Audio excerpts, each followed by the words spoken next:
Gudivada Nagaratnam Naidu form అంటే ఇప్పుడు మనం చూస్తున్నాం ప్రకృతి వైపరీత్యాల వల్ల నిర్దిష్టమైన ఇన్కమ్ లేదు.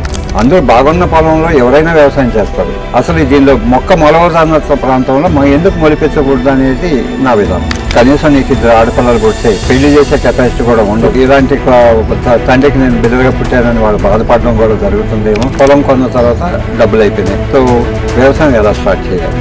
ఎక్కడ చూడదు వాళ్ళ కుప్పలే.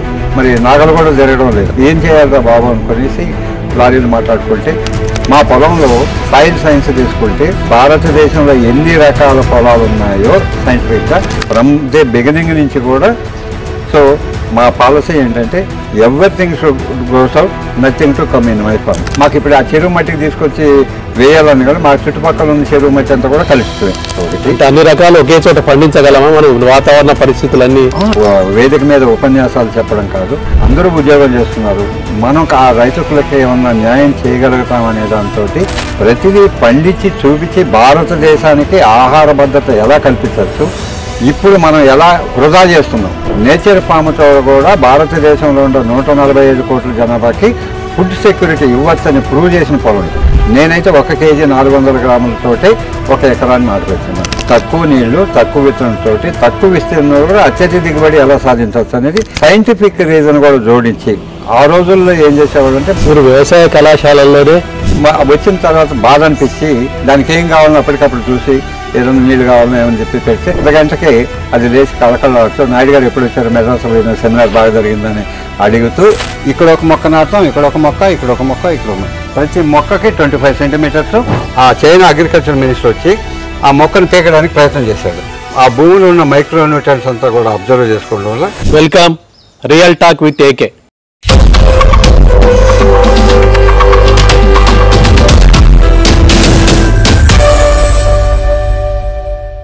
మనం ప్రస్తుతం రంగారెడ్డి జిల్లా అబ్దుల్లాపేట్ మండలం తారామతి గ్రామం సమీపంలో ఉన్నాం. గుడివాడ నాగరత్నం నాయుడు ఫామ్ అంటే అందరికీ తెలుసు. అది విశ్వవ్యాప్తం. 167 దేశాలకు సంబంధించిన రైతులకు ఆయన సుపరిచితులు. రాష్ట్రంలో దేశంలో ఎందరికో ఆదర్శనీయులు. ప్రయోజనాత్మక రైతు. అన్ని రకాలుగా అందరికీ అందుబాటులో ఉండే సేద్యాన్ని చాటి చెప్పిన రైతు. దేశంలోని వివిధ శీతోష్ణ ప్రాంతాలలో పండే పంటలన్నీ ఒకే చోట చూపిస్తున్న రైతు. వారి గురించి మనం తెలుసుకుందాం. నమస్కారం సార్. నమస్కారం సార్. మీరు 30 సంవత్సరాల క్రితం ఈ ప్రాంతానికి వచ్చారు. 35 సంవత్సరాల క్రితం వచ్చారు. అసలు ఇక్కడికి రావాలి, ఇలాంటి సేద్యం చేయాలనే ఆలోచన ఎలా వచ్చింది? మీ అసలు స్వగ్రామం ఏంటి? నేను పుట్టింది రాయలసీమలో కాణిపాకం టెంపుల్ ఉంటుంది కదా, ఆ ప్రాంతంలో మా విలేజ్ ఉంటుంది. మాది మొదటి నుంచి వ్యవసాయ కుటుంబం, రైతు కుటుంబంలోనే నేను జన్మించాను. చదువుకున్నాను కొంతవరకు. తర్వాత కొంచెం హైయర్ స్టడీస్కి మెడ్రాస్కి కూడా వెళ్ళాను. మెడ్రాస్లో పాలిటెక్నిక్ డిప్లొమా కోర్సెస్ ఎలక్ట్రానిక్స్ చేశాను. అక్కడే కొంతకాలం ఉద్యోగం చేస్తూ అక్కడి నుంచి ఆ కంపెనీ వాళ్ళు హైదరాబాద్లో బ్రాంచ్ ఓపెన్ చేశారు. ఆ బ్రాంచ్ ఓపెన్ చేస్తే దానికి నన్ను ఇన్ఛార్జ్గా ఇక్కడికి పంపించడం జరిగింది. ఏ company? Associated marketing agencies. So Vijay home appliances అని పేరు. విజయ్ ఐరన్ బాక్స్, ఇమర్సినేటరు, స్టాండర్డ్ టీవీ, అనేక రకాలు హోమ్ అప్లయన్సెస్ దాదాపు 50 రకాలు ఉండేవి. చాలా మంచి ఫేమస్ కంపెనీ కూడా. మా బాస్ వాళ్ళది మరి మెడ్రాస్లో తాజ్ కర్మండలం బిల్డింగ్ కూడా వాళ్ళదే. సో వాళ్ళు మల్టీ మిలియనియర్స్. ఆ కంపెనీలో పనిచేస్తున్నాను. ఎంత బాగా చూసినా మా బాస్ కూడా నన్ను బాగా చూసేవాడు. కానీ వ్యవసాయం అంటే మొదటి నుంచి పిచ్చి. రెండోది ఏంటంటే ఈరోజు అన్ని రంగాలలో ఉన్నవాళ్ళు హ్యాపీగానే ఉన్నారు. అవును, వ్యవసాయ రంగంలో అంటే రైతు ఆత్మహత్యలే ఎక్కువ కనిపిస్తుంటాయి మనకు. ఒక చిన్న ప్రైవేట్ కంపెనీలో పనిచేస్తున్న 15,000-10,000 రూపాయలు శాలరీ తీసుకున్నాడు కూడా హ్యాపీగా ఉన్నాడు. ఒక డ్రైవర్ కానీ ఒక అటెండర్ కూడా వాళ్ళకి వచ్చే శాలరీస్ తోటి ఇంత ఖర్చులకి ఇంత పోను, నాకు ఒక 1,000 రూపాయలు 2,000 రూపాయలు చిట్టి అన్నా నేను వేసుకొని బతకాలనే దాంతో ఒక రెగ్యులర్ ఇన్కమ్ ఉంది. అదే రైతుకు నిర్దిష్టమైన ఇన్కమ్ లేదు. ఇప్పుడు ఏ అవంతరం వస్తుందో అనేదో తెలియదు. బాగా పండించిన తర్వాత ఏమవుతుందనేది కూడా ఇప్పుడు మనం చూస్తున్నాను. ప్రకృతి వైపరీత్యాల వల్ల పంట బాగా దిగుబడి వస్తే దళారుల దగ్గర మోసపోవడం, అనేక రకాలుగా ఇబ్బంది పడుతున్నాడు. రైతు కనీసం నేను గ్యారెంటీగా ఒక 10,000 రూపాయలు చిట్టి వేసుకోగలుగుతానని నిర్భయంగా లేని పరిస్థితులు ఉంది. తుఫాన్ వచ్చింది, మొత్తం వడ్ల కుప్పలన్నీ కొట్టుకుపోయాయి, మొత్తం కష్టపడి అర్ధ గంటలో పోతుంది. అలాంటి పరిస్థితులు ఉన్నప్పుడు ఆ రైతు ఒక రైతు కుటుంబంలో పుట్టాము, అందరూ ఉద్యోగం చేస్తున్నారు, మనం ఆ రైతులకి ఏమన్నా న్యాయం చేయగలుగుతామనే దాంతో ఇక్కడికి వచ్చాను. అంటే ఇక్కడ హైదరాబాద్లో జాబ్ చేస్తున్నాను కాబట్టి ఇక్కడ పొలం చూశాను. ఇది మొత్తం ఒక గుట్ట కొండలాగా ఉండింది. అప్పుడు వైల్డ్ యానిమల్స్ కూడా ఉండేవి, కొండ ప్రాంతం. సో దీనిలో ముళ్ళ చెట్లు తప్ప ఇంకేమీ లేవు. అలాంటి దాన్ని 1991లో కొనడం జరిగింది, 17 ఎకరాలు. అది వ్యవసాయానికి యోగ్యత లేని భూమి. మీలాంటి వాళ్ళు ఫ్రెండ్స్ ఆ రోజు కూడా వచ్చారు కూడా. ఆ రోడ్డు కూడా మొత్తం మట్టి రోడ్డే, 10 అడుగులు కూడా రోడ్డు లేదు. కర్రతమ్మ చెట్ల కారు అంతా గీసిపోతే ఎవడో కారు కూడా దిగలేదు మా ఫ్రెండ్స్. నేను దిగి వచ్చాను. వచ్చిన చూసాక ఎందుకంటే మట్టి వాసన నాకు తెలుసు కాబట్టి ఇక్కడ మనం ఇదే వ్యవసాయానికి యోగ్యత లేని భూమి ఏదైతే ఉందో దానిలో చేసి చూపించాలనేది ఒక అందరూ బాగున్న పొలంలో ఎవరైనా వ్యవసాయం చేస్తారు. అసలు దీనిలో మొలవదన్న ప్రాంతంలో ఎందుకు మొలిపించకూడదు అనేది నా విధానం. అప్పటి నుంచి ఛాలెంజింగ్గా తీసుకునేసి దీన్ని కొన్నప్పుడు అందరూ కూడా హేళన చేశారు. కనీసం నీకు 2 ఆడపిల్లలు పుడితే కనీసం పెళ్లి చేసే కెపాసిటీ కూడా ఉండదు, పనికిరాని భూములు 30 సంవత్సరాలైనా అమ్మాయికి పెళ్ళిళ్ళు కూడా కాకుండా సరే ఇలాంటి తండ్రికి నేను బిడ్డలుగా పుట్టానని వాళ్ళు బాధపడడం కూడా జరుగుతుందేమో కాబట్టి వద్దని మా ఫ్రెండ్స్ అందరూ కూడా నిలదీశారు. లేదు, నేను ఒకసారి డిసిషన్ తీసుకున్నాను, రైతుల కోసం ఏమన్నా చేయాలనే తపంతో వచ్చాం కాబట్టి. తర్వాత అన్ఫార్చునేట్లీ మాకు మొదట ఒక ఆడపిల్ల పుట్టడం జరిగింది, అంతే. ఎవరైనా ఒకరే చాలనుకున్నాం. అన్ఫార్చునేట్లీ అనే పదం కరెక్ట్ కాదేమో. కరెక్ట్, వాళ్ళు అన్నదానికి కావచ్చు, వాళ్ళకి ఆడపిల్ల అనేసి కాదు, ఆడపిల్లని వాళ్ళు హేళన చేశారు కాబట్టి ఎవరైనా మేము మొదటే డిసైడ్ ఎవరైనా పర్వాలేదు అనుకున్నాం. అప్పుడు ఛాలెంజింగ్ అప్పుడు ఏం చేస్తామంటే ఇందిరాగాంధీ ఒకటే నెహ్రూ కనుక్కున్నప్పుడు ఇందిరాగాంధీ ప్రపంచానికి ఆదర్శంగా ఎలా నిలబడింది. చంద్రబాబు నాయుడు కొడుకు చంద్రబాబు నాయుడుకి 2-3 కనుక్కోవచ్చు కదా, ఒకళ్ళని ఎందుకు స్టాప్ చేశారు. అదేవిధంగా ఎవరైనా ఒక్కరే చాలు, ఎవరైనా పర్వాలేదు అనేది మేము హ్యాపీగానే ఆడపిల్లైనా మగపిల్ల ఎవరైనా ఒకరు చాలు అనుకున్నాం. వచ్చిన తర్వాత సో పెళ్ళైన తర్వాత పాప పుట్టడం జరిగింది. ఈ పొలం కొన్న తర్వాత పర్వాలేదు ఎవరో ఒకరు చాలు అనుకున్నాం. అక్కడికి ఇదైంది. పొలం కొన్న తర్వాత డబ్బులు అయిపోయినాయి. సో వ్యవసాయం ఎలా స్టార్ట్ చేయాలి అనేది కూడా అయిపోయింది. మా సేవింగ్స్ అవి తీసుకొని మా మిస్సెస్ కూడా నాకు అసిస్టెంట్గానే వర్క్ చేస్తున్నది. ఇద్దరం ఉద్యోగం మానేసాం. ఈ 17 ఎకరాల పొలం కొనుక్కున్నాం. మీ భార్య ఉద్యోగం చేసేదా?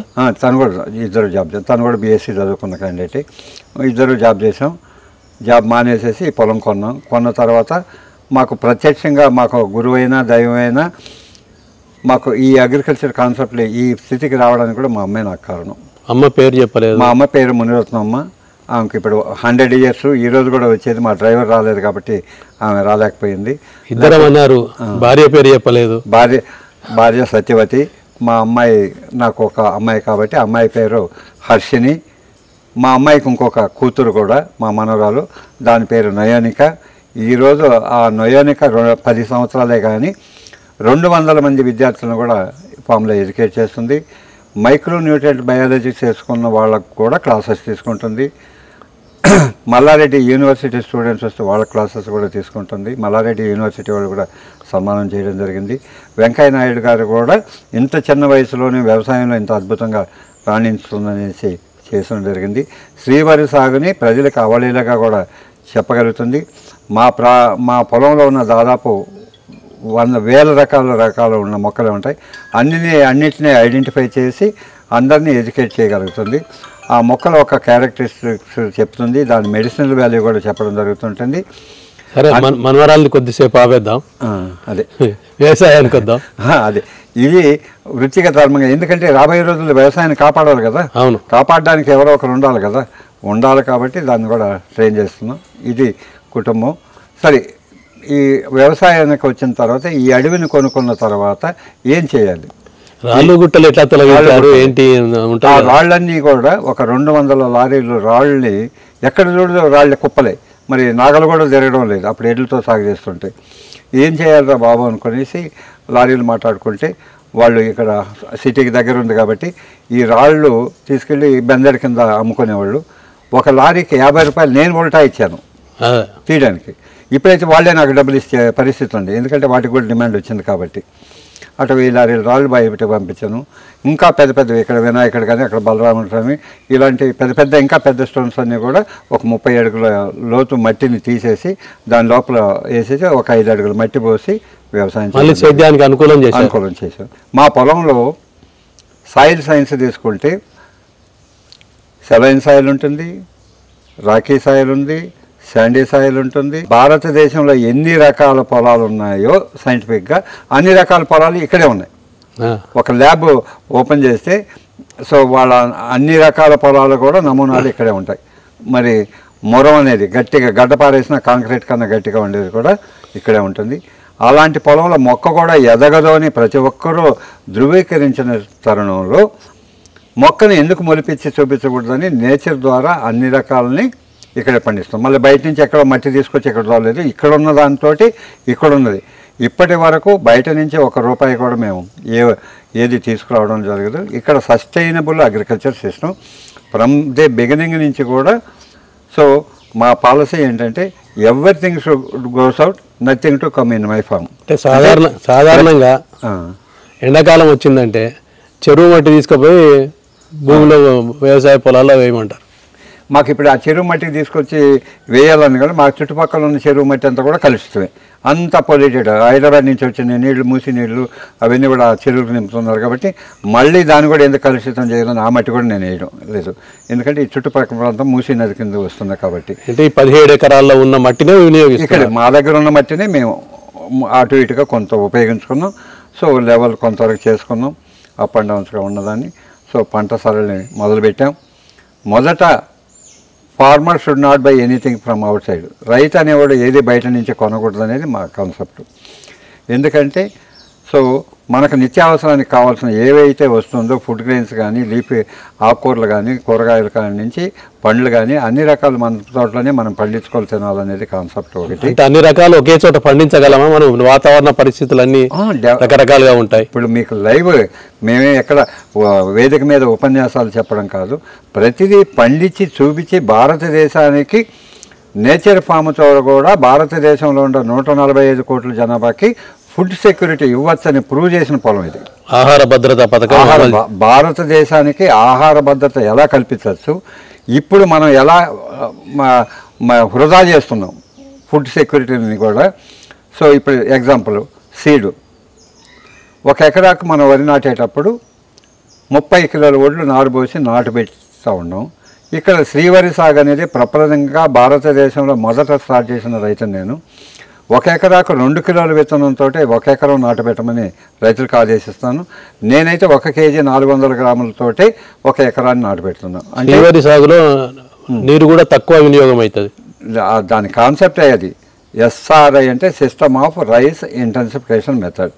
అంటే తక్కువ నీళ్లు, తక్కువ విత్తనంతో తక్కువ విస్తీర్ణంలో కూడా అత్యధిక దిగుబడి ఎలా సాధించవచ్చు అనేది this is a scientific proven. ఏదో విఠలాచార్య పిక్చర్ దాకా నేను ఏదో ఆర్గానిక్ నేచర్లో ఎందుకంటే మా తాతలు చేశారని ఏదో కాకుండా సైంటిఫిక్ రీజన్ కూడా జోడించి ఆ రోజుల్లో ఏం చేసేవాళ్ళు అంటే మా నాన్న కానీ మా తాతల కాలంలో కూడా వెదజల్లే పద్ధతితోటి చల్లేసేసి ఎంతో కొంత వచ్చేది. ఎందుకంటే బ్రాడ్కాస్టింగ్ చేసినప్పుడు సమానంగా పడవు కదా ఇత్తులు. అవును, అట్లా కాకుండా ఇక్కడ టెక్నాలజీతోటి సైంటిఫిక్గా plant to plant 25 centimeters, row to row కూడా 25 సెంటీమీటర్స్ని నిర్ణయించుకొని మా దగ్గర మార్కర్ ఉంది. మార్కర్ తోటి మార్కింగ్ చేసుకునేసి కూడా నాటుతాం. 9 రోజులకు వరి నారబోసిన తర్వాత రేజిడ్ బెడ్ మీద చేస్తాం. విత్తనాలు అంటే మనం మామూలుగా వడ్ల బస్తా తీసుకొచ్చేసి ఎక్కడ నీళ్ళ ట్యాంకులు వేస్తారు, 2 రోజుల తర్వాత తీసేస్తారు. ఆ బస్తా కూడా నుంచి చొచ్చుకొని వస్తుంటాయి మొలకలన్నీ కూడా. ఆ బస్తాని ఖర్చుతో చింపేసి మొలకింత వచ్చినప్పుడు మనం జల్లుకుంటారు మిగతా రైతులు. ఇక్కడ ఏంటంటే వడ్ల గింజ 24 గంటల సేపు నానబెట్టి 12 గంటల సేపు మండిపెట్టి కట్టినప్పుడు ముక్కు మాత్రం పగిలుంటుంది తెల్లగా. అలాంటి సిచ్యువేషన్లో పొలాన్ని నారుమడిని తయారు చేసుకుంటాం. ఎందుకు ఈ సిస్టమ్ ఎందుకు అడాప్ట్ చేశామంటే ఈరోజు వెనకటి కాలం ప్రకృతి సహకరించేది. ప్రకృతి సహకరించడం వల్ల సో కార్తెలన్నీ సకాలంలో నెలకు 300 పడేవి. ఇది రోహిణి కార్తె కానీ ఆరుద్ర మరొకసారి మనం కార్తెలు అంటున్నాం కదా, ఆ కార్తెల ప్రకారం కూడా వర్షాభావం వచ్చేది. ఇప్పుడు కార్తెలన్నీ అటకెక్కిపోయినాయి. ఎందుకంటే ఏ కార్తెలో వర్షాలు వస్తాయా, ఏ కార్తెలో తుఫాన్లు వస్తాయా, దాన్ని అది కూడా ఎవరు చేశారు? ప్రకృతిని విధ్వంసం మనం చేశాం కాబట్టి ఆ ప్రకృతి కూడా భయపడి వెళ్ళిపోవడం జరిగింది. సో ఇప్పుడు ఏంటంటే ఎప్పుడైతే తుఫాను వచ్చినప్పుడే వర్షం వస్తూ ఉంది, అంతేగాని కార్తెల ప్రకారం వర్షాలు పడే రోజులు పోయినాయి. కాబట్టి మనం రోహిణి కార్తెలు నారు పోసుకొని మళ్ళీ ఆరుద్ర ముగిసర కార్తెలు నాటు పెడితే నారు పోసుకున్న తర్వాత వర్షాలు పడడం లేదు, లేటుగా వర్షాలు పడతాయి. అప్పుడు ఏం చేస్తాం? వర్షం పడినప్పుడు నారు ఉండదు కదా. 50 రోజులైనా పర్వాలేదు నాటండి అని చెప్పి పెద్దవాళ్ళు చెప్తారు. వ్యవసాయ విభాగమే చెప్తుంది, వ్యవసాయ విభాగం పర్వాలేదు వస్తుంది, బీపీటీనే కదా వస్తుంది అని చెప్పి చెప్పడం జరుగుతుంటుంది. కానీ ఎంత వస్తుంది? రైతు ఎంత ఖర్చు పెడుతున్నాడు?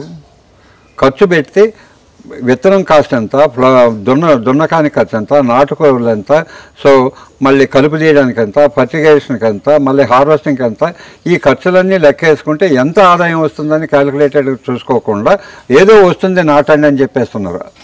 ఈ రోజుల్లో లేటుగా వర్షం పడితే 45 నుంచి 55 రోజుల్లో 60 రోజులు చిన్న నారును కూడా నాటేదానికి కూడా నాటుతున్నారు. నార్మల్లీ 60 రోజులు ఉంటున్నాయి నార్మల్. ఇప్పుడు ఒక వరి స్వల్పకాలం 100 డేసు, మధ్యకాలం వచ్చి 120 డేసు, దీర్ఘకాలం వచ్చి 145 డేస్, 150 డేస్, ఏదో రేర్గా ఉండేది ఒక 180 డేస్, 1 or 2 ట్రెడిషనల్ వెరైటీస్ ఉన్నాయనుకుంటే యావరేజ్ని తీసుకుంటే 120 రోజులు మనం దీర్ఘకాలం, స్వల్పకాలం, మధ్యకాలం యావరేజ్ తీసుకుంటే బాస్మతి రైస్ లాంటివి ఎక్కువ కాలం ఉంటుంది. బాస్మతి కాదు, ఒక ఎలిఫెంట్ రైస్ అనేది ఒకటి నేను కూడా వేసాను. 185 రోజులకి ఆ 8 అడుగులు పొడవు పెరుగుతుంది. అది ఎప్పుడు వస్తుంది? అది కొంచెం చూడడానికి ఉంటుంది కదా, అది వాడుకలో అందరికీ ఫుడ్ సెక్యూరిటీ ఇచ్చే వయసు కాదు. యావరేజ్ని మనం తీసుకుని స్వల్పకాలం, మధ్యకాలం, దీర్ఘకాలం తీసుకుని యావరేజ్ని చేసుకుంటే 22 రోజులకి అంటే 100 డేస్కి 120 డేస్ని 100 డేస్కి మనం మధ్యలో తీసుకుంటాం 110 డేస్ వరకు. నార్మల్లోనే 50 రోజులు అయిపోతుంది. నాటిన తర్వాత మనం ఏం చేస్తాం? ఆ నారుని పీకుతాం, అలుస్తాం, మొత్తం మట్టి కూడా పీకేసేసి తెల్లగా రావాలి ఏర్లు, దాన్ని ఆ లొంగలు కట్టగడతాం. మళ్ళీ దాన్ని తీసుకెళ్ళి పొలంలో వేసేటప్పుడు అరే బాబు నాయన ఈరోజు కూలోళ్ళు కూడా అందరూ వరి నాట్లు వేసిన కూలోళ్ళు దొరకడం లేదు, ఈరోజు స్కూల్కి పోకపోయినా పర్వాలేదు నార్మల్గా నారేయాలని చెప్పేసి పిల్లలు ఉన్నారనుకో పిలుస్తాం, ఈరోజు నారేసేయండి ఒకరోజు సెలవు పెట్టని చెప్పేసి అంటే ఆ పిల్లలు నాకు క్రికెట్ బౌలింగ్ బాగా వచ్చు తాతగారను బాగొచ్చు డాడీ అని చెప్పి గట్టి నుంచి లోపలికి కూడా దిగకుండా ఈసిరి నా పిచ్చి బాగా పడుతుందని వేస్తున్నారు. ఏ మొక్కకైనా మనిషికి ఉన్నట్టుగా ప్రాణం ఉంది కదా ఉంటుంది. నాకు ఒక బిరుదు ఏంటంటే మొక్కలతో మాట్లాడే నాయుడు అని నాకు పేరు. ఎందుకంటే మొక్కలతో మాట్లాడతాం, ఎందుకంటే దానికి ప్రాణం ఉంది, మనకు ప్రాణం ఉంది, మనం పిల్లలు కంటున్నాం, అది పిలకలు పెడుతుంది, మనకు ఫుడ్ అవసరం, దానికి ఫుడ్ అవసరం, మనకు నీళ్ళు అవసరం, మొక్కకు కూడా నీళ్ళు అవసరం, అవునా కాదా? కానీ దానికి మనకున్న వ్యత్యాసం ఏమిటంటే వృక్ష రక్షిత అన్నట్టుగా if you love the plant can give life us. మనం మొక్కని కానీ దృఢంగా నమ్ముకుంటే ఆ మొక్క ఎన్నటికీ మనకు హాని చేయకుండా సత్ఫలితాలను అందిస్తుంది. ఈరోజు మనం అందరూ కూడా ఒక ఫ్రెండ్స్ లాగా ఉండొచ్చు, రేపు మనలో మనకే ద్వేషాలు పెరుగుతుంది. మానవుడు మన క్యారెక్టర్ అలా ఉంటుంది, మనమే విరోధం అవుతాం. కానీ మొక్క ఎప్పుడు రైతుకు విరోధం కాదు. మనం దాన్ని ఎంత ప్రేమగా చూస్తే అంత ప్రేమగా అది మనకు ఇస్తుంది. నేను ఎప్పుడైనా సెమినార్కి ఎవరైనా పిలిచాను తమిళనాడు, కర్ణాటక, మహారాష్ట్ర వెళ్ళినప్పుడు 4-5 రోజులు రాను, వచ్చిన తర్వాత కొన్ని దిగాలుగా ఉంటాయి. ఏదో బాగున్నావని చెప్పేసి ఆ మొక్కను పలకరిస్తే తల ఉంచుకొని వేసింది, నువ్వు నాకు చెప్పకుండా పోయినప్పుడు నీకెందుకు నేను పలకరించాలని కూడా అది నాకు ఒక ఉంటుంది. మీరు వ్యవసాయ కళాశాలల్లోనే మీరు సెమినార్లు నిర్వహిస్తుంటారు, వ్యవసాయ శాస్త్రజ్ఞులకే మీరు చెప్తుంటా. కానీ వచ్చిన తర్వాత బాధ అనిపించి దానికి ఏం కావాలో అప్పటికప్పుడు చూసి ఏదైనా నీళ్ళు కావాలన్నా ఏమని చెప్పి పెడితే ఇంకొక 10 అర్ధగంటకే అది లేచి కళకళలాడుతూ నాయుడు గారు ఎప్పుడు వచ్చారు, మెడ్రాస్ పోయిన సెమినార్ బాగా జరిగిందని అడుగుతూ ఉంటుంది.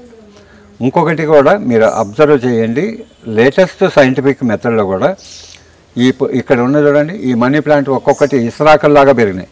అవును, తమలపాకులు చూడండి ఎంత సైజు ఎంత ఎత్తుకుపోయినాయి. ఏ మొక్క కన్నా పురుగు ఉంది, ఏ మొక్కైనా ఎంత హెల్దీగా ఉందంటే వాటికి ప్రాణం ఉంది. అరే పిచ్చిదానం నువ్వు ఎంత అందంగా ఉండవు చూడు, వచ్చిన వాళ్ళంతా నిన్ను చూసి ఆనందంగా ఆనందపడుతున్నారు. ఇంత అందంగా నువ్వు ఎలా పెరిగావని దాన్ని కానీ మనం అంటుంటే సంతోషపడి అది కూడా ఇంకా అత్యధికంగా ఉంది. ఇప్పుడు లేటెస్ట్ సైంటిఫిక్ ప్రకారం కూడా మొక్కలతో మాట్లాడే పరిస్థితి ఇలా ఉంది. మొక్కను కూడా మనం ప్రేమిస్తే, ఆ విధంగా మొక్కను మనం ప్రేమించగలిగితే సత్ఫలితాలు ఉంటుంది. సో వ్యవసాయంలో కెమికల్ లేకుండా పండదనేసి మనం అంటుంటాం. శ్రీవర్షాలు 9వ రోజు నుంచి 12 రోజులు నాటుపెట్టున్నాం. మనం పాత పద్ధతిలో అట్లా నాటుపెట్టడం వల్ల దిగుబడి రావడం లేదు. ఇక్కడ 9 నుంచి 11, 12 రోజుల లోపల నాటుపెట్టమంటున్నాం. ఇప్పుడు వర్షాపాతం మనం ఇందాక మాట్లాడుకున్నట్టుగా ఋతుపవనాలన్నీ గతింపజాపినాయి కాబట్టి ఎప్పుడైతే తుఫాను వస్తుందో అప్పుడే వర్షం వస్తుంది. అప్పుడు నారు కావాలంటే కాదు కాబట్టి ఈ శ్రీవరి సాగు చాలా అనుకూలం. అప్పుడు వర్షం పడినప్పుడే మొత్తం ప్రధాన పొలం మొత్తాన్ని కూడా దమ్ము చేస్తాం కదా, ఆ దున్నినప్పుడు దమ్ము చేసుకున్నప్పుడు ఒక కార్నర్లో 1 ఎకరాకి 30 మీటర్ల పొడవు 3 అడుగుల వెడల్పుతో 1 మీటర్ వెడల్పు 35 మీటర్స్ లెంగ్త్గా ఒక రేజ్డ్ బెడ్, అంటే ఆ ప్రధాన పొలం కన్నా ఒక 1.5 ఇంచ్ ఎత్తు 2 ఇంచుల ఎత్తుగా మట్టి వేసుకుంటే ఆ పొలంలోదే వేస్తే సరిపోతుంది. ఎందుకంటే మళ్ళీ దున్నేటప్పుడు ఈ నీళ్ళు దాని మీద పోకుండా కూడా ఉండాలి. అలా చేస్తాము. చేసిన దాన్ని లెవెల్గా చేసుకునేసి మనం నారు పోసేటప్పుడు ఏమంటే అక్కడ ఏమంటే మనం ఇంతకుముందు చెప్పాం బాగా మొలకొచ్చిన నారు మనం పోతాం. ఇక్కడ అట్లా కాకుండా 24 గంటల సేపు మన నీళ్ళల్లో నానబెట్టి మొదట ఏమంటే తాలు గింజలన్నీ తీసేయడానికి నీళ్ళల్లో కొంచెం ఉప్పు వేసేసి ఆ గింజలు కలిపినప్పుడు తాలు గింజలన్నీ బయటకు వచ్చేస్తే అవి తీసేస్తాం. మళ్ళీ మంచి నీళ్ళు పోతే కలిపేసేసి 24 గంటల సేపు నానబెడతాం. నానబెట్టిన తర్వాత 12 గంటల వరకు మండి కడతాం. అంటే కొద్ది తక్కువే కాబట్టి ఒక గుడ్లో గట్టిగా మూట పెట్టేసి కింద పెట్టేసి దాని మీద కొంచెం వెయిట్ పెడతాం. వెయిట్ ఎందుకు పెట్టా బరువు అంటే మొలక సమానంగా రావడానికి కోసం. అలా పెట్టిన తర్వాత మొలక వస్తుంది. మొలక అంటే ముక్కు మాత్రం పగిలి తెల్లగా ఉంటుంది. ఆ సిచ్యువేషన్లో మనం ఈ నార్మల్ని మనం బెడ్ తయారు చేసుకున్నాం చూసాను. దీనిలో ఖర్చు కూడా తక్కువ అనేది కూడా చెప్తాను, ఎలా ఖర్చు తక్కువ వస్తుంది అనేది. ఆ మొలకెత్తిన విత్తనాన్ని ఆ మీటర్ వెడల్పు 35 మీటర్ల పొడవు ఉన్నదాన్ని మేము 2 ఆడ మనుషులు పంపిస్తే, ఇది మాకు అమృత అనేసి ఇంకో సులోచన ఉన్నారు, వాళ్ళిద్దరిని పంపిస్తే నార్మల్ తయారు చేసుకుని నారు పోసుకొని కూడా మధ్యాహ్నంకి ఇంటికి వచ్చేస్తారు. ఒక పూటలోనే. అదే మనము ట్రెడిషనల్ మెథడ్లో మనం నారుమడి చేయాలంటే 1 ఎకరాకి 6 సెంట్ల విస్తీర్ణంలో నారుమడి దున్నాలి. నారుమడి దున్నాలంటే మొత్తం పొలం దున్నేందుకు ట్రాక్టర్ నీళ్ళు లేవు కదా, నారుమడి కోసం ఎడ్లు కావాలి. ప్రతి ఒక్క రైతు దగ్గర ఈరోజు ఎడ్లు లేవు, నాగలు లేదు. ఎవరో ఒకరు పెట్టుకుంటారు. వాళ్లకు 1000 రూపాయల నుంచి 1200 రూపాయలు అడుగుతారు దున్నడానికి. దున్నించుకుంటాం. సో ఎందుకంటే ఎడ్ల కూలీ కావాలి, అతను దున్నిన కూలీ కూడా ఆయనకు కావాలి కాబట్టి ట్రాక్టర్ లేదు. ఆ ట్రాక్టర్ 6 సెంట్లలో ట్రాక్టర్ తిరగదు కాబట్టి నారు పోసుకోవడం ఖర్చు ఎక్కువగా చెప్తున్నా. ఒక బస్తా వడ్లు తీసుకురావాలంటే ఎక్కడి నుంచి మండల హెడ్ క్వార్టర్ నుంచి తీసుకొస్తారు. ఆ నుంచి ఎక్కడైతే ఇస్తారో గింజలు మళ్ళీ ఆటో వేసుకొని బస్ స్టాండ్కి రావాలి. మళ్ళీ బస్ స్టాండ్ నుంచి ఇంటికి తీసుకురావాలి. ఇంటికి తీసుకొచ్చిన తర్వాత మళ్ళీ నార్మల్. ఇవన్నీ కూడా ఖర్చుతో కూడుకున్న పని. వీటన్నిటికి కూడా ఛార్జెస్ అవుతుంది. మా శ్రీవరి సాగులో 2 కిలోల విత్తనం కాబట్టి మంచి విత్తనం మీ దగ్గర ఉంటే నేను తీసుకోవచ్చు, నా దగ్గర ఉంటే మీకు ఇచ్చేసేసి చేత్తో పట్టుకొని వచ్చినా సరిపోతుంది. సో అలా ఖర్చు తగ్గించుకోవచ్చు. దున్నడానికి నారు పోయడానిలోనే ట్రెడిషనల్ పద్ధతికి శ్రీవరి సాగు పద్ధతికి 4000 నుంచి 5000 రూపాయల వరకు మిగుల్చుకోవచ్చు. ఇందులో నాటు పెట్టడం అది సరే, నారు పోయడం అంత అవుతుంది. మళ్ళీ నారు పోసిన తర్వాత చల్లేటప్పుడు కూడా ఏముంది, ఎవరు పడితే వాళ్ళు చల్లరు కదా, కొంచెం పెద్దవాళ్ళగా ఉండి అనుభవంగా ఉండేవాళ్ళని పిలిపించి ఎదవాళ్ళని పెట్టారు. ఆయన ఒట్టిగా రాడు కదా, ఆయన పెద్ద ఆయనగా ఉంటాడు. ఆయన నాకు పని ఉందయ్యా, నాకు మా పొలంలో పలానా పని ఉందంటే సరే మీ పొలం పనికి మేము ఎవరన్నా మనిషిని పంపిస్తాం, మీరు రండి అని పిలుస్తాం. ఆయన కూలి ఇవ్వాలి కదా, ఈయనకి ఇవ్వకపోయినా మనం ఆయన పంపించిన మనిషికి కూలి ఇవ్వాల్సి వస్తుంది. సో దాన్ని మొత్తం ఒత్తడానికి కూలి కావాలి. ఇట్లా నారుమడికి బోలెడంత ఖర్చు పెడతాం. ఇక్కడ ఏం లేదు, 2 ఆడ మనుషులు పంపిస్తే ఒక పూటలో నారు పోసుకొని కూడా ఇంటికి వచ్చేస్తారు. ఇది తక్కువ. అట్లాగే నాటేటప్పుడు 12 రోజులు బాగా అందరూ దున్నట్టుగానే దీనికి కూడా నీళ్ళు పెట్టి మామూలుగా దుక్కు చేయడమే. మిగతా రైతులు వరికి ఎలా దమ్ము చేస్తాం ఆ విధంగా దమ్ము చేస్తాం. వర్షం వచ్చినప్పుడే దమ్ము చేసి పెట్టి ఉంటాం కాబట్టి మళ్ళీ 2వ, 3వసారి దున్నేసుకొని. ఇక్కడ పాటించాల్సింది ఏంటంటే భూమి లెవెల్గా ఉండాలి. లెవెల్గా లేకుండా అనేకలుగా ఉంటే ఎత్తు పల్లాలుగా ఉందనుకో, పొలంలో నీళ్ళు నిలబడుతుంది, ఆ మొక్క పిలకలు పెట్టదు. ఎత్తుగా ఉన్న చోట నీళ్లు ఉండవు కాబట్టి అది నీళ్ళు లేకుండా పిలకలు పెట్టదు. భూమిని సమాంతరంగా లెవెల్ చేసుకొని శ్రీవరి సాగు పద్ధతిలో ఒక మార్కర్ ఉంది. మార్కర్ కూడా నేను తెచ్చి చూపిస్తాను.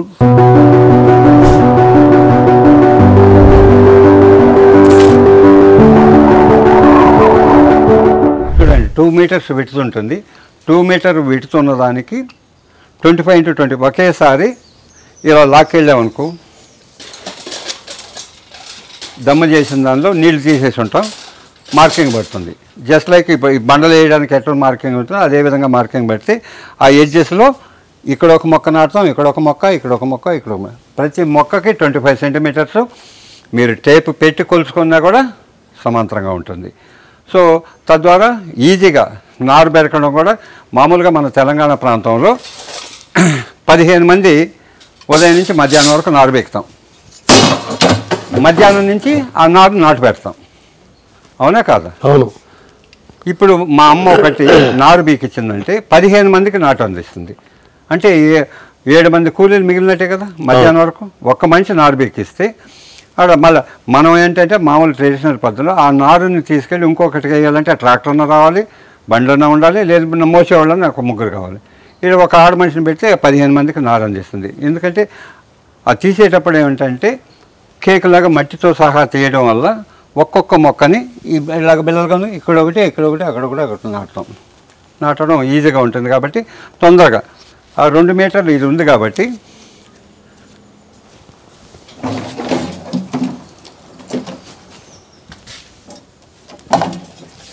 నాటేటప్పుడు కూడా ఏం చేస్తానంటే ఇద్దరు ఆడ మనుషులు ఉంటారు కదా, ఇది మార్కింగ్ అయిపోయిన తర్వాత ఇక్కడ ఒక మనిషి నిలబడతారు, అక్కడ ఒక మనిషి నిలబడతారు. ఈ మనిషి 4 మొక్కలు ఇక్కడి నుంచి ఇక్కడ, ఇక్కడి నుంచి ఇక్కడ వరకు ఈ 4 మొక్కల్లో నాటుకుపోతుంది. అవతల మొక్క 4. ఈ 2 మీటర్ల తర్వాత 30 సెంటీమీటర్లు కాలువలాగా వదులుతాం గ్యాప్. ఎందుకంటే సన్లైట్ కావాలి. ఏ మొక్క అయినా ఎదగడానికి ఫోటోసింథసిస్ కావాలి, ఆహారం తయారు చేసుకోవాలంటే.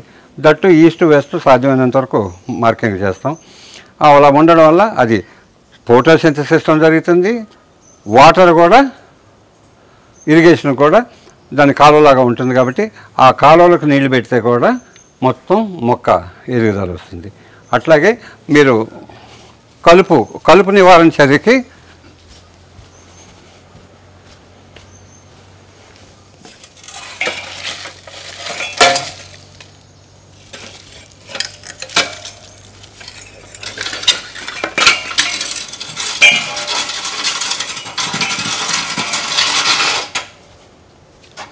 ఇప్పుడు అందరికీ డౌట్ ఏంటంటే నీళ్లు తక్కువ పెట్టినప్పుడు కలుపు వస్తుంది కదా అంటారు. న్యాచురల్గా ఏ మొక్కకైనా, వరికే కాదు ఏ మొక్క అయినా కలుపు కానీ మొక్క కానీ దేనికైనా సన్లైట్ లేనిది మనము బతకలేము, మొక్క కూడా బతకదు. ఏ మొక్క మొలకెత్తైనా సన్లైట్ అవసరం. ఆరుదడిగా నీళ్లు పెట్టినప్పుడు కలుపు వస్తుంది. మనం ఇప్పుడు ఏం చేస్తున్నామంటే కలుపు రాకుండా ఉండడానికి 2 ఇంచుల నీళ్ళు స్టాండింగ్ వాటర్ ఇస్తున్నాం. ఆ నీళ్ళు ఇవ్వడం వల్ల paddy is not a water plant, it requires water అనేది మా సిద్ధాంతం. వరి నీటి మొక్క కాదు, తామర పూలాగా ఎంత నీళ్ళు అవసరం అంత ఇవ్వాలి. మీరు 2 ఇంచులు నీళ్లు పెట్టడం వల్ల ఆ కింది పార్ట్ చూడండి మెత్తగా అయి ఉంటుంది. అందువల్లనే మీరు ఎంత డిఏపి వేసినా ఎంత యూరియా వేసుకున్నా నల్లగా వస్తుంది, చన్నగా గాలి పడిందో మొత్తం సాఫగా పడిపోతుంది. ఎందుకంటే పోలియో వచ్చిన పరిస్థితి అయిపోతుంది. పోలియో వచ్చిన వ్యక్తి ఈ could not able to walk without support, ఈ కుడ్ నాట్ రన్ అనేది ఇక్కడ సిద్ధాంతం. కాబట్టి ఆ విధంగా ఉంటుంది. ఇప్పుడు కలుపు వస్తుంది అంటారు. కలుపు వచ్చినప్పుడు ఏం చేస్తాం? ఇది కోనవేరు. ఇప్పుడు ఈ గ్యాప్ ఉంది కదా, ఆ గ్యాప్కి నేరుగా మొక్కలు నాటుకుంటాం కాబట్టి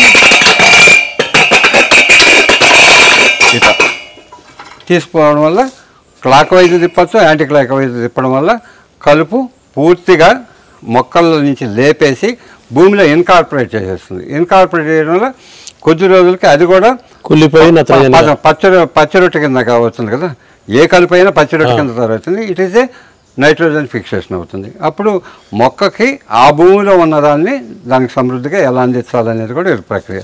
అందువల్ల అది తీయడం వల్ల ఇంకోటి కలిపే కాదు, కలుపు నివారణే కాకుండా ఇది తిప్పడం వల్ల ఏమవుతుందంటే గాలి బుడుపులు ఏర్పడుతుంది, రూట్స్ ఏరేషన్ జరుగుతుంది. ఏరేషన్ జరిగినప్పుడు మొక్క ఏపుగా ఎదుగుతుంది. వెన్ రూట్స్ అయితే ఎప్పుడైతే బలోపేతంగా ఉంటే మొక్క కూడా బలోపేతంగా ఉంటుంది. మనం నాటినప్పుడు ఒకే మొక్క నాటుతాం. అవును. 12 రోజులు ఆ ఒక మొక్క నాటింది మళ్ళీ 10 రోజుల లోపల ఒక మొక్క 2గా రెండు వస్తాయి. మళ్ళీ నెక్స్ట్ 2 డేస్కి 2 4 అవుతాయి. మళ్ళీ అనదర్ 2 డేస్కి 4 8 అవుతాయి. 8 16 అవుతాయి. 16 32 అవుతాయి. ఇట్లా మా దగ్గర 185 పిలకలు కూడా వచ్చాయి. అప్పటికి 2 సార్లు కలిపి కోనబెట్టుతో తిప్పితే 3వసారికి మొత్తం ఇక్కడ ఈ నాట్యం కదా మార్కింగ్ చేసినప్పుడు ఈ దుబ్బు ఇంతవరకు ఉంటుంది, ఆ దుబ్బు అంతవరకు ఉంటుంది. ఒక మొక్కను పీకాలంటే మామూలుగా సాంప్రదాయ పద్ధతులు నాటిన మొక్కని 5 కిలోల ప్రెషర్ అంటే 10 సంవత్సరాలు 6 సంవత్సరాలు 7 సంవత్సరాల పిల్లలు కూడా ఒకదాని పీకంటే పీకేస్తారు. దీనికి ఏమవుతుందంటే కింద వేర్లు బలోపేతంగా ఉంటాయి కాబట్టి 50 కిలోల ప్రెషర్ ఉపయోగించాలి. ఇలాంటి యువకులు కూడా ఒక చేతితో పీకలేరు. మాకు అగ్రికల్చర్ మినిస్టర్ వచ్చారు, చైనా అగ్రికల్చర్ మినిస్టర్. ఇక్కడ అది కూడా చూపిస్తాం. ఆ చైనా అగ్రికల్చర్ మినిస్టర్ వచ్చి ఆ మొక్కను పీకడానికి ప్రయత్నం చేశాడు. ఒక మొక్కను ఒక చేతితో ట్రై చేశాడు, రాలేదు. 2 చేతులతో ట్రై చేశాడు, రాలేదు. కింద కూడా వరి పొలమే ఉంటుంది, దానికి దీనికి 5 అడుగులు. ఇప్పుడు అది ఆ ప్లేస్ కూడా చూపిస్తాను. అయినప్పుడు ఏం చేశాడంటే గట్టిగా పీకేసరికి స్లిప్ అయ్యి కింద పోయి కూడా పడ్డాడు. అది కూడా వరి పొలమే. సో శ్రీవరి సాగు కాబట్టి నేను భయపడ్డాను. అరే నీళ్ళు బురదంతా ప్యాంట్కి అయిపోతే ఆయనకి ఏం చేయాలనేది భయపడితే లేచిన తర్వాత ఎట్టేట చూసుకుంటే మా ఇచ్చరు కూడా లేదు కాబట్టి వాటే గ్రేట్ ఇండియా అని చెప్పి మా మిస్సెస్ దూరంగా ఉంటే కూడా వచ్చి ఇద్దరు బుర్ర మీద చేసుకొని ఫోటో దిగాడు. ఆ మట్టిని తీస్తే 15 కిలోల మట్టి వస్తుంది.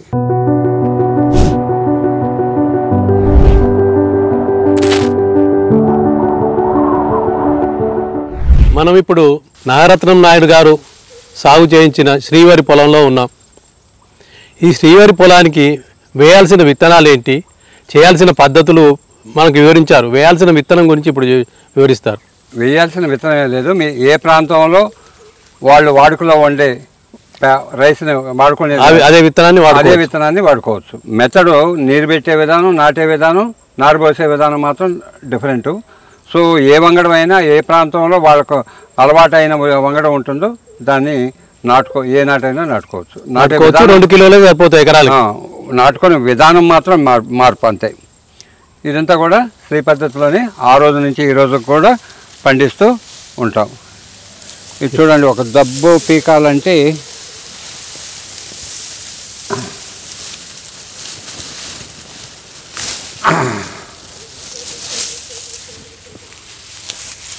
చూడు వేర్లు కూడా ఎంత తెల్లగా ఉన్నాయి.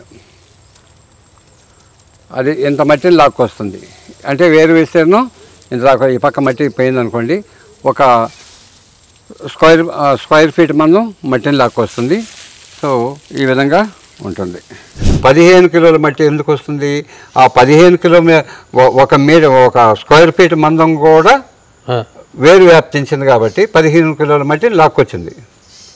ఆ లాక్లో అంతవరకు రోడ్డు వేరు వ్యవస్థ ఉంది కదా, ఆ వేరు వ్యవస్థ ఏమవుతుందంటే సో ఆ భూమిలో ఉన్న మైక్రోన్యూట్రియన్స్ అంతా కూడా అబ్జర్వ్ చేసుకోవడం వల్ల when roots are healthy plant will be more healthy. ఇప్పుడు plant will be more healthy, panicles will be more, grains will be more, your yielding will be more.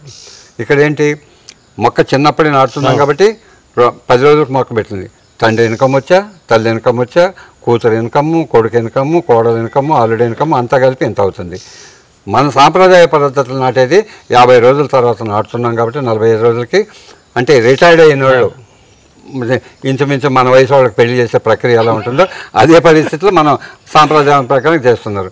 అది అంటే రిటైర్డ్ అయిన తర్వాత ఆ వచ్చే పెన్షన్తో పిల్లలు తాకుతాడా, అందువల్లనే మనం ఏ కర్రలు అయితే 4 పెట్టినా 6 పెడతాం దాని నుంచే వస్తుంది కాబట్టి అదనంగా రాదు.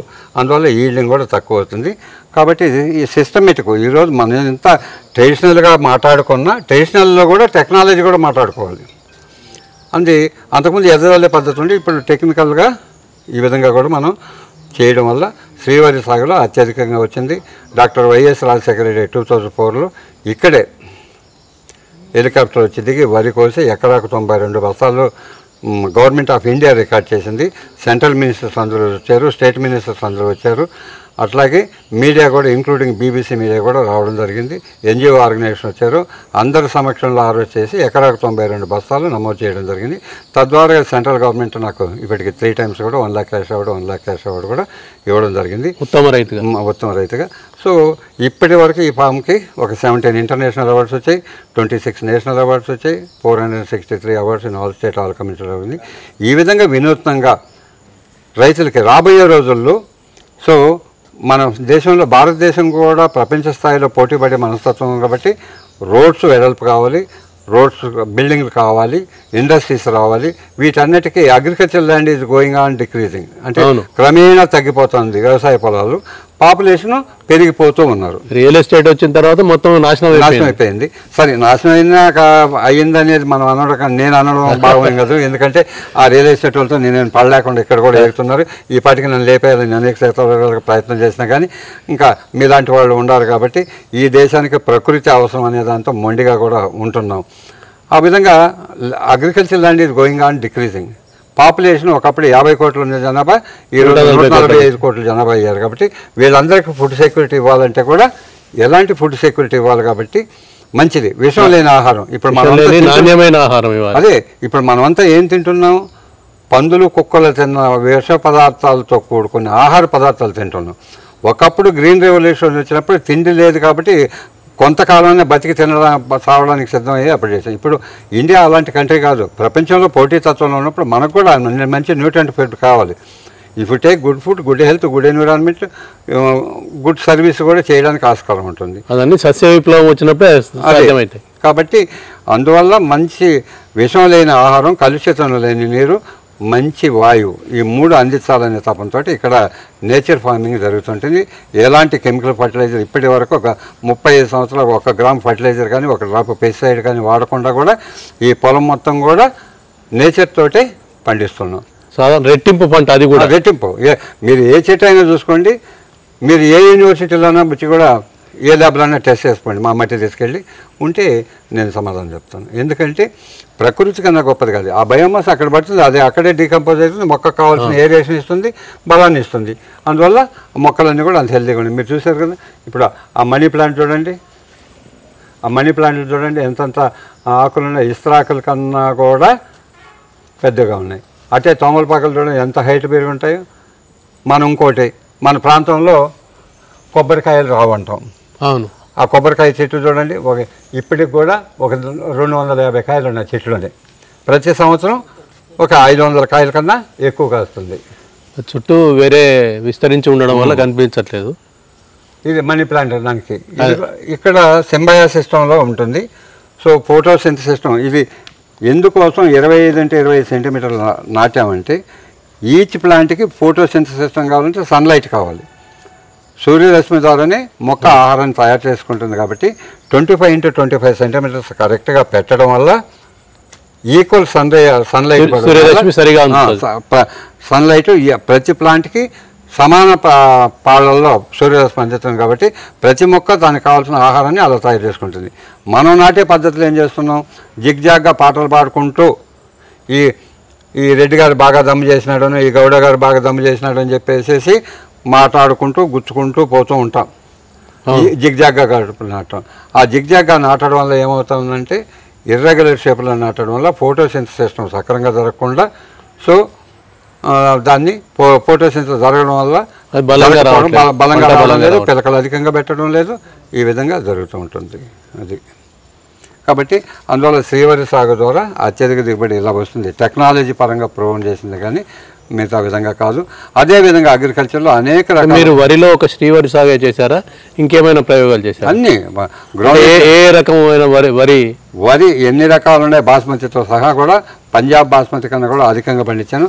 కాకపోతే మన దౌర్భాగ్యం ఏంటంటే బాస్మతి ఇక్కడ పండిస్తే ఆ మిల్లింగ్ లేదు, ఆ జల్లెడు లేదు. మన దగ్గర ఉన్నది చిన్న అంటే బీపీటీ వీటికి సంబంధించినట్టుగానే ఉంటుంది. కాబట్టి అదేంటంటే పొడవుగా ఉంటుంది కదా. అవును, పొడవుగా ఉండేసరికి మిల్లింగ్ వేసేటప్పుడు ఇటు ముక్క ఇరిగిపోతుంది, అటు ముక్క ఇరుగుతుంది, మధ్యలో ముక్క వస్తుంది, మొత్తం నూక అవుతుంది. కాబట్టి కొనేవాళ్ళు ఎవరు కొంటారు? కొనడం కష్టం అవుతుంది, మార్కెటింగ్ ప్రాబ్లం అవుతుంది. బాస్మతిని వేయడం కూడా చేసి ఇప్పటివరకు మానేశాను. మిగతా వడ్లన్నీ కూడా పండిస్తుంటాం. ఇలా సాగు చేయడం వల్ల శ్రీవారి సాగు సో హైయెస్ట్ ఈ ఈ ఇలాంటి వేస్ట్ ల్యాండ్లో కూడా ఎకరాకు 92 బస్తాలు పండించడం జరిగింది. సాధారణంగా 40-45 బస్తాలు పండిస్తారు. మామూలు ఆర్గానిక్లో అయితే ఒక 25 to 30 బ్యాగ్స్ వస్తుంది. ఈ హైబ్రిడ్ వంగడాలు విపరీతమైన కెమికల్ వేసి పండించిన వాళ్ళు 40 కూడా పండిస్తారేమో, అది దేనికి పనికిరాని ఇప్పుడు.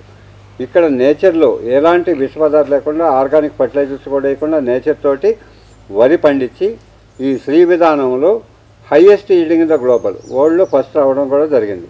ఎందుకంటే it is a technology proven. అప్పుడు doctor YS Rajasekhara Reddy chief మినిస్టర్గా ఉండగా ఇదే పొలంలో హెలికాప్టర్లు వచ్చి దిగి వరి కోసి సెంట్రల్ మినిస్టర్స్ అందరూ వచ్చారు, స్టేట్ మినిస్టర్స్ అందరూ వచ్చారు, దాదాపు అనేక కంట్రీస్ వాళ్ళు కూడా రావడం జరిగింది. వాళ్ళందరి సమక్షంలో హార్వెస్ట్ చేసి ఎకరాకు 92 బస్తాలు, హెక్టార్కి 15.5 టన్స్ పర్ హెక్టార్గా నమోదు చేయబడింది. తద్వారా సెంట్రల్ గవర్నమెంట్ కానీ స్టేట్ గవర్నమెంట్ కొద్దిగా ఇచ్చినా కానీ సెంట్రల్ గవర్నమెంట్ 3 times నాకు 1 lakh క్యాష్ అవార్డు కూడా ఇవ్వడం జరిగింది. ఇది ఈ భారతదేశానికి ఫుడ్ సెక్యూరిటీకి అనుకూలమైందనేది అందరూ భావించడం జరిగింది. మనం ఎంత అయితే సీడ్ వేస్ట్ చేస్తున్నామో, ఒక ఎకరా 30 కిలోలు వాడుతున్నాం కదా, ఇక్కడ 2 కిలోలు అనేది చెప్పాం కదా, 28 కిలోల విత్తనాన్ని సేవ్ చేస్తున్నాం కదా. ఒక ఎకరాకి 28 కిలోల విత్తనాన్ని సేవ్ చేయగలిగినప్పుడు ఒక గ్రామంలో ఎన్ని ఎకరాలు ఉంటుంది? Some 100 to 500, 600. పెద్ద గ్రామం అయితే 1000 ఎకర్స్ కూడా ఉంటుంది. ఒక మండలం తీసుకోండి, డిస్ట్రిక్ట్ తీసుకోండి, స్టేట్ లెవెల్లో తీసుకుంటే some million tons of seed we are wasting. If you convert ఆ సీడ్ని కానీ దేశ ఆహార భద్రతకు కన్వర్ట్ చేయగలిగితే 145 కోట్ల జనాభాకి 25 రోజుల వరకు ఫుడ్ సెక్యూరిటీ ఇవ్వగలుగుతాం. అంత గొప్ప అద్భుతమైన సమాచారం ఇది. అంటే మన దేశానికి ఒక నెలకు సరిపడేంత ఫుడ్ సెక్యూరిటీ ఇవ్వగలిగినప్పుడు మలేషియా, సింగపూర్, థాయిలాండ్ కంట్రీలకి ఒక సంవత్సరం రోజులకు ఫుడ్ సెక్యూరిటీ ఇవ్వగలిగినంత సీడ్ని మనం వృధా చేస్తున్నాం. కాబట్టి వృధా చేయకుండా ఈ దేశ ఆహార భద్రతకి ఎలా తోడ్పడవచ్చు అనేది కూడా చూపించాం. Water main resources water. So భూగర్భ జలాలు అంతరించిపోతున్న తరుణంలో కూడా అగ్రికల్చర్ ఫీల్డ్లోనే ఎక్కువ మనం 60% వాటర్ యూటిలైజ్ చేసుకున్నాం. అది ఇండస్ట్రీస్ కానీ డొమెస్టిక్ పర్పస్ మిగతాది వాడినా 60% ఇలా వాడుకుంటున్నాం. కాబట్టి ఎక్కువ శాతం వాటర్ సేవింగ్ ఎక్కడ జరగాలంటే అగ్రికల్చర్లోనే జరగాలి. కాబట్టి అందువల్ల ఇది వెట్ అండ్ డ్రై సిస్టంలో పండించడం వల్ల రూట్స్ హెల్దీగా అవుతున్నాయి, పిలకలు ఎక్కువ వస్తున్నాయి, దిగుబడి కూడా ఎక్కువ రావడం జరుగుతుంది. సో ఇక్కడ వాటర్ ఆదాయం అవుతుంది, సీడ్ ఆదాయం అవుతుంది, ఆదా చేసుకుంటున్నాం. లేబరు కూడా చాలా ఖర్చు తగ్గుతుంది. చెప్పాను కదా, నారు బీకడానికి మనం 15 మంది నారు బీకి మళ్ళీ మధ్యాహ్నం నుంచి నాటు పెడుతున్నాం. ఒక మనిషి నారు బీకిస్తే 15 మంది ఉదయం నుంచి సాయంకాలం వరకు నాటేయచ్చు. అది పెద్ద కష్టం. ఇది అన్ని రకాలుగా కూడా అనుకూలం. కాబట్టి ఈ రోజుల్లో మనం దాన్ని నెగ్లెక్ట్ చేసిన అంటే మన ప్రాంతాలలో అంటే ఈ ఇరు రాష్ట్రాల్లో అంటే ప్యాడీ ఈజ్ ఏ లేజీమెన్ క్రాప్. అవును, అట్లా తయారైంది బాగా. ప్యాడీ ఈజ్ ఏ లేజీమెన్ క్రాప్ అని అంటే దేనికి చేతకానివాడు కూడా వరి పండించవచ్చు అనేది ఏముంది. ఇంట్లో జమీందారు లాగా కూర్చొని ఉంటాడు, ట్రాక్టర్ కార్డు ఇస్తే ఆ ఎకరాన్ని దున్నడానికి ఇంత మిస్తే ఎకరాకి ఇస్తున్నారు, నాటేదానికి గుత్తకొప్పిచ్చేస్తున్నారు, ఇచ్చేస్తున్నారు. దానిలో ఏమొస్తుందో తెలియదు, చివరికి గడ్డి కూడా మిగలడం కూడా కష్టం అవుతుంది. కాబట్టి ఈ భారతదేశానికి ఫుడ్ సెక్యూరిటీ కావాలంటే టెక్నాలజీ పరంగా కూడా నేచర్ని అనుసంధానం చేసుకొని నేచర్ని డిస్టర్బ్ చేయకుండా చేయగలిగినప్పుడే దేశానికి మొత్తానికి కూడా ఫుడ్ సెక్యూరిటీ ఇవ్వడానికి ఆస్కారం ఉంటుంది. అదేవిధంగా వ్యవసాయ రంగంలో ఇక్కడ అన్నీ ఉంటాయి. నేను తాగే కాఫీ గింజల కాడి నుంచి కూడా ఇక్కడ పండించుకుంటాం. కోకోనట్ ఇప్పుడు చూడండి, కొబ్బరి ఉంటుంది, మ్యాంగో 30 రకాల మ్యాంగో ఉంటుంది, 7 రకాల. వాటి గురించి మళ్ళీ చెప్దాం. శ్రీవరి సాగు మీరు ఫౌండర్. వైఎస్ రాజశేఖర రెడ్డి గారి హయాంలో రాష్ట్రంలో చాలా ప్రచారంలోకి వచ్చింది, విస్తృతంగా ప్రచారంలోకి వచ్చింది. చాలామంది రైతులను వ్యవసాయ అధికారులు శ్రీవరి సాగు చేయమని ప్రోత్సహించారు.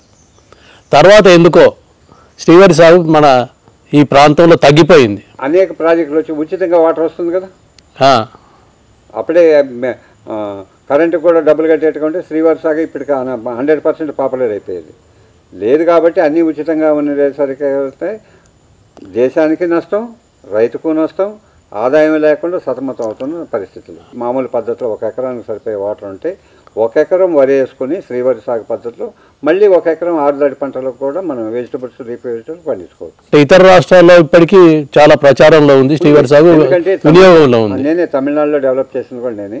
తమిళనాడులో ఏమంటే వాళ్ళకి వాటర్ స్కార్సిటీ, కావేరీ నది ఒకటి వస్తుంది, కర్ణాటక వాళ్ళు బ్యాన్ చేశారు కాబట్టి నీటిని ఎలా ఆదాయం చేసుకోవాలనే దాంతో ఈసా ఫౌండేషన్ సద్గురుజీ కానీ అనేక అక్కడ పసుమై విగడని మ్యాగజైన్స్ ఉంటుంది మన ఈనాడు లాగా, కానీ అంతకన్నా అదేవిధంగా అంత గొప్పది మన ఈనాడు అంతగా ప్రాచుర్యం ఉందని అక్కడ పసుమై విగడని కూడా అలా ఉంటుంది. వాళ్ళందరూ కలిపి నాతోటి సెమినార్స్ అనేక ప్రాంతాల్లో పెట్టడం వల్ల వాళ్ళందరూ కూడా అవగాహన కల్పించుకొని ఈరోజు తిండి గింజలకి వడ్లు మాకు నీళ్ళు లేకుండా వరి ఎలా పండించుకోవాలనే రోజుల్లో తక్కువ నీటితో కూడా ఇలా పండించుకోవచ్చు అనేది నేర్చుకొని వాళ్ళు ఈరోజు బాగా ఫలితాలు కూడా సాధిస్తున్నారు. ఇప్పుడు మన దగ్గర నీళ్ళు వచ్చినాయి, దీన్ని ఇంకా ఎలా సద్వినియోగం చేసుకోవాలి? నీటిని సద్వినియోగం ఇలా విచ్చలవిడిగా వాడి పంటను నాశనం చేసుకుని ఆదాయాన్ని మన చేతులారా మనం చంపుకొనేసే పరిస్థితి కాకుండా how to save the water. మా మనోరాలు చెప్తుంటుంది, save the rain water is service to the mother, save canal water is service to the god, save environment service to the nation. ఇది మా స్లోగన్.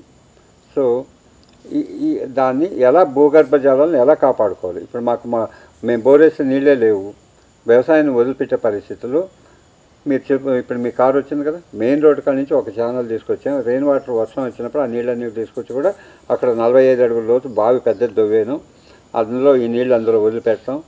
సో ఒక 6 నెలల వరకు కూడా గ్రౌండ్ వాటర్ పైనే ఉంటుంది కాబట్టి బెల్ట్ మొక్కలకి అన్నిటికి మామిడి మొక్కలకు నీళ్ళు పెట్టాల్సిన అవసరం లేదు. ఆ వాటర్ వెల్ల నుంచి ఇంక్రీజ్ అంటే అబ్జర్వ్ చేసుకుని పోయే కొద్దికి భూగర్భ జలాల్లో బోర్వెల్స్గా మాత్రం 24/7 ఇప్పుడు ఫుల్ ఫ్లెడ్జ్డ్గా వర్షం వస్తుంది, మరి నీళ్ళు వస్తున్నాయి. ఆ విధంగా ఇక్కడ రెయిన్ వాటర్ హార్వెస్టింగ్ మెథడ్ కూడా అగ్రికల్చర్కి సంబంధించి రెయిన్ వాటర్ హార్వెస్టింగ్ మెథడ్ కూడా చేశాను.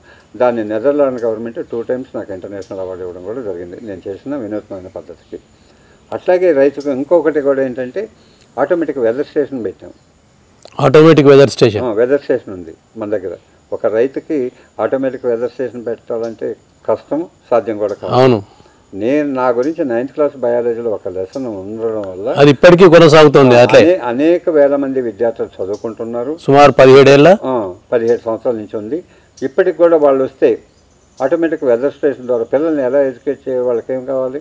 సో ఇప్పుడు వచ్చారు, ఎంత టెంపరేచర్ ఉందనేది చూపిస్తాం, ఎంత స్థాయిలో మాయిశ్చర్ ఉందని, ఈరోజు హ్యూమిడిటీ ఎంత, సో స్వెట్టింగ్గా ఉండేటప్పుడు హ్యూమిడిటీ ఎంత ఉంటుంది, గాల్లో తేమ శాతం ఎంత, ఇవన్నీ కూడా ఆటోమేటిక్గా చూడవచ్చు. విండ్స్ వెలాసిటీ మనం ఎంత ఉందని తెలుసుకోవచ్చు.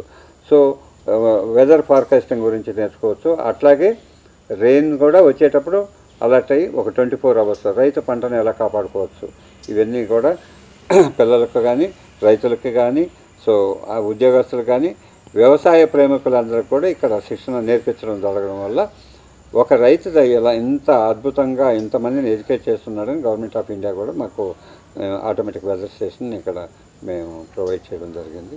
ఈ విధంగా అగ్రికల్చర్లో వినూత్నమైన మెథడ్స్, అనేక రకాల పంటలు, mixed cropping system, symbio system, biodiversity with eco friendly system 9-story cropping pattern అన్నీ కూడా ఒక ప్రాంతంలో ఒక రైతు దగ్గర ఉండడం వల్ల విద్యార్థులు ఎడ్యుకేట్ అవుతున్నారు. ఇక్కడ ఐఏఎస్ వాళ్ళు వస్తున్నారు, ఐపీఎస్ వాళ్ళు ట్రైన్ చేస్తున్నాం, ఆల్ ఇండియా లెవెల్లో యంగ్ సైంటిస్ట్ ఫోరం వాళ్ళు వస్తున్నారు, వాళ్ళకు ట్రైనింగ్ ఇస్తుంటున్నాం. అంటే నేర్చుకోవడానికి వస్తే వాళ్ళ డౌట్లు కూడా చేస్తున్నాం. మరి మైక్రో న్యూట్రియంట్ ప్రాజెక్ట్ వాళ్ళు వస్తున్నారు, వాళ్ళకి చేస్తున్నాం. మైక్రో ఇరిగేషన్ వాళ్ళకి కూడా క్లాసెస్ తీసుకుంటున్నాం. ఈ మధ్య వాలంటరీ డిపార్ట్మెంట్ నుంచి దాదాపు 200 మంది సైంటిస్ట్ అంటే engineers, water irrigation institute other states నుంచి వచ్చిన వాళ్ళందరూ కూడా ఇక్కడ ట్రైనింగ్ క్లాసెస్ జరిగింది. మొన్ననే 2 days బ్యాక్ కూడా రంగారెడ్డి జిల్లాలో ఉన్న agriculture directors, joint directors, agriculture director of technical, so అన్ని మండలాల్లో ఏవోలు వాళ్ళందరూ కూడా వచ్చి ఇక్కడ ఆర్గానిక్ ఫార్మింగ్ అగ్రికల్చర్ సిస్టంలో ఎలా డెవలప్ చేయొచ్చు ఇప్పుడు అందరూ కూడా వస్తున్న ప్రభుత్వం కూడా నరేంద్ర మోడీ కూడా చూపిస్తున్నారు. అందరూ కూడా ప్రభుత్వాలు ఆర్గానిక్ మీదకి ఫోకస్ చేస్తున్నారు. కాబట్టి ఆ కోణంలో కూడా ఇక్కడ లైవ్ డెమో మాటలతో చెప్పడం కాదు, వేదిక మీద చెప్పడం కాకుండా ప్రాంతంలో ఇక్కడ కాఫీ ఎలా పండిస్తున్నాం, ఎలకలు ఎలా పండుతున్నాయి, యాపిల్ ఎలా పండుతుంది, వరి ఎలా పండుతుంది, వేరుశనగ ఎలా పండిస్తున్నాం, పసుపు ఎలా పండిస్తున్నాం, మిరియాలు ఎలా పండుతున్నాయి, అన్నీ కూడా లైవ్గా వాళ్ళు చూసి వెళ్ళడం జరిగింది. సో ఈ విధంగా అగ్రికల్చర్ సస్టైనబుల్ అగ్రికల్చర్ సిస్టంలో రైతుకి ఆదాయం ఉంటుందనేది గట్టిగా నమ్మిన రైతు నేను. కాబట్టి గట్టిగా నమ్మడం కాదు, గట్టిగా చాటి చెప్తున్నారు. చాటి చెప్పడం నేను నమ్మాను. నేను ముందు మనం నమ్ముతేనే కదా బయటలో చెప్పేది. నేను పరిస్థితి మీకు అందరికి కూడా లైవ్గా నేను చూపిస్తున్నాను కదా, చూసి ఇది మిగతా తోటి రైతులకు కూడా నేను ప్రతి ఒక్క రైతుకి సిమిలర్, నాకేమి ఎవరు బడ్జెట్ ఇవ్వడం లేదు, నేను ఎక్కడ పోవాలన్నా రావాలన్నా నాకు సొంత ఖర్చులు ఉంటాయి. కాబట్టి మీలాంటి మీడియా ద్వారా అత్యధిక మంది రైతులకి ఇది మీరు నేను చేస్తున్న దాన్ని మీరు ప్రాచుర్యం చేసి అనేక వేల మంది రైతులకి ఈ కాన్సెప్ట్ని అనుసంధానం చేసి ఈ దేశానికి ఫుడ్ సెక్యూరిటీకి లోటు లేకుండా చూపించాల్సిన బాధ్యత కూడా మీ అందరి మీద ఉందనేది మీడియా మీద అంటే మీ అందరి మీద ఉంది. ఎందుకంటే నేను చేస్తున్నాను, నేను అందరికీ ప్రచారం చేయలేను. కాబట్టి మీ ద్వారా మా తోటి రైతులకి అందరికీ కూడా ఏ రైతు ఆత్మహత్య చేసుకోకుండా, ఏ రైతు నష్టాల్లో పాల్గొకుండా, నష్టాల్లో కూరుకుపోకుండా ఉండడానికి మీరందరూ కూడా సహకరించి మా రైతు సోదరులకి మీరు ఈ అవకాశాన్ని, మేము చేస్తున్న విధానాన్ని వాళ్ళకందరికీ తెలియజేయాల్సిన బాధ్యత మీ అందరి మీద కూడా ఉందనేది సభాముఖంగా మీకు ధన్యవాదాలు తెలుపుతున్నాను. గుడివాడ నాగరత్నం నాయుడు గారు సుమారు 12 ఎకరాల విస్తీర్ణంలో బయోడైవర్సిటీ, గుడివాడ నాగరత్నం నాయుడు గారు సుమారు 12 ఎకరాల విస్తీర్ణంలో సాధారణ వ్యవసాయ పంటలతో పాటుగా ఫ్లోరికల్చర్, ఇతర రకాల యాలకులు, యాపిల్స్ లాంటి వివిధ ప్రాంతాలలో పండే పంటలన్నిటినీ ఒకే చోట మనకు చూపిస్తున్నారు. మరో విభాగంలో వాటిని వెల్లడిస్తాం. ధన్యవాదాలు సార్.